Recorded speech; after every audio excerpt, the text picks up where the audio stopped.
सुप्रभात. श्री परमरहस्य वाचन अध्याय 9 श्लोक क्रमांक 13 ओवी क्रमांक 143. श्री गणेशाय नमः. श्री गुरुभ्यो नमः. श्री सरस्वते नमः.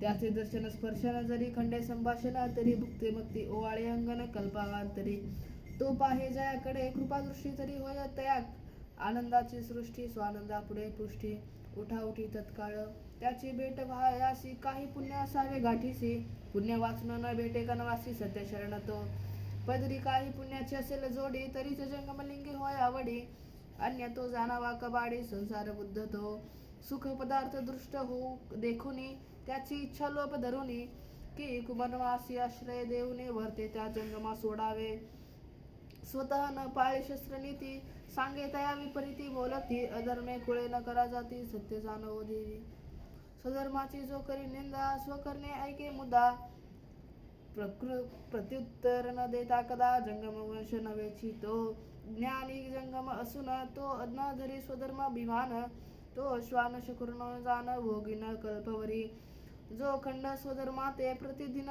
तसे सदरचे करी धर्म प्रसिद्धी जगाते जंगम वंश तोची जाण ऐसा आता जो निरोपिला जंगम तोची वीरशैव मार्ग उत्तम तुझे स्वरूप हे तुझे वर्म तुझे निरोपिले ओ देवी श्री शंकर निरे पार्वती प्रती निरोपिली जंगम स्थिती ही वीरशैव धर्माची स्तुती उच्चारिता पुण्य बहु इति श्री परमारस्यामृत क्षीरगौरी संवादे वर्तत त्याची टीका कोरणी प्राकृत कृत्य कृत्य मन्मत इति श्री परमरहस्ये हरगौरी संवादे भक्त मार्ग जंग स्वरूप वर्णनम नाम नामोध्याय नवोध्याय समाप्तः.